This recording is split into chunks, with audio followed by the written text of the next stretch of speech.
Hello there, welcome to this. What is this? It's Death Trap Dungeon, you ding trap dungus. Though, this is the PC version, which basically means it's a totally different game from the PS1 version. Why is that? Good question. Ask someone else. The reason this video even exists, actually, is every video I had seen about this game on YouTube is a playthrough or, "This is my favorite game from the PS1 era." I'd like to dispense with those lies and tell you the goddamn truth. I didn't play the PS1 version. That's the truth. I played the PC version. Perhaps the other one is better. Too fucking bad. You get to this one. You get this one. You get this quote-unquote review. It requires an extra install just to play on Steam. Great. Let's start with the setup screen. It's so fucking jank, and the sounds every time you hover over an option is like being slapped in the gut and told it's a symphony orchestra. It sounds like they just wanted to annoy you before you even started playing the game. Or maybe that was just cool to do in the 98s. And kids really liked hearing the same sound of some dude screaming over and over again. While you're just like, I just want to get a real control scheme, please. But let's get over how I can't say words properly. Let's get back to this heap. This heap. It is only a heap. I can't get any other word to use. It is a heap. Just trying to set up the game was awful, and the controls weren't even great to start, but even trying to make it so I knew what I was doing was a chore. I had to take off my headphones just to escape the horror that was that pounding of that drum. Even then it wasn't enough, as I still had to play the game. I had to play this dreck. So instead, I did what any sane human would do and turn off the music entirely and just listened to whatever. Peace at last. Grousy peace is coming my way.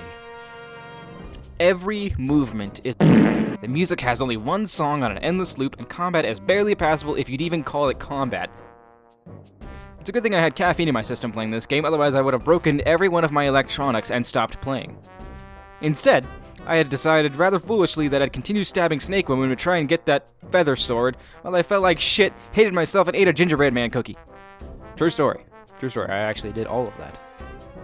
I don't know what it is about the game, but it just makes me feel so bad playing it. Not like I'm bad at playing the game. Of course, I kind of am. But that I feel bad just for giving it the time of day. Of course, I'm not good at it. But it's also not easy to play. Or forgiving. Or fluid. Or easy to understand. Or anything. This game is so fucking janky and old, it's really hard to play when compared to a game that came out about 13 years later. Dark Souls. That is the inevitable comparison, though. This feels like a game that was made to be unforgiving, and just maybe some connection can be made to the Souls series. More research required. Research was unfruitful and a bit stupid, really. Research was a mistake. I have decided that this game is most definitely not hard when it comes to combat. You stand there attacking for a solid minute to kill one enemy, and if there's more than one enemy, you're pretty much fucked, unless you're a god of patience who can block every hit while attacking as well. This game is so bad at telling you how to play, I had to look up the fucking old-as dirt manual just to figure out that there were buttons to press to bring up your menus to pick your shit. This whole time I could have been using spells, but I just didn't know I needed a menu. But here you're gonna say, oh, but you didn't need a menu in Dark Souls. Yeah, but I needed tutorials to tell me what buttons did what. There was no button that told you this was attack, this was block. The game didn't tell you that you could block. I didn't know I could block for like 30 minutes. This game's controls make me feel ill just to think about. Just tank controls. Fucking tank controls. Pick between your two characters of an M1 Abrams and a Panzer III. I thought the girl was faster at first, but after playing for a while, they're both equally too fast but also too slow and can't turn for shit. It's truly painful to just try and move, and I'm disgusted with even myself for even trying to get acclimated to it. I'm mortified that I even thought for a moment that it was enjoyable, because after slashing at a single enemy in a corner for a solid minute, I realized that this game could not be any less fun. There was also platforming in a game that literally should never have had platforming.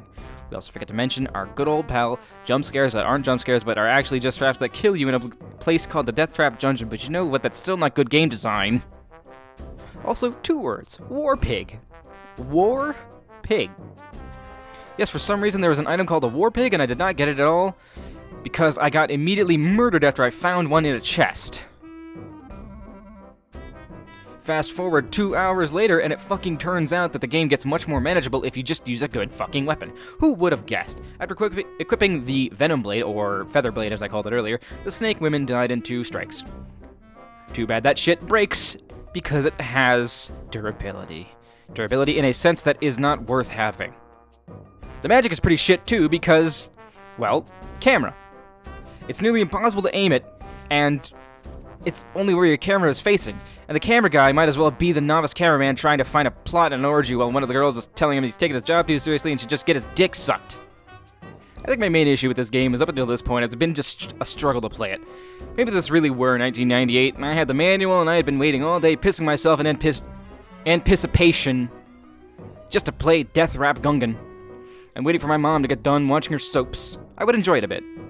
Not really though, as when I was a child, gore would throw me off and made me very uneasy, queasy, and ready to run away like a little bitch. I also would have been about 3 years old at the time, so this game would most certainly be above my pay grade and far too difficult for me to play.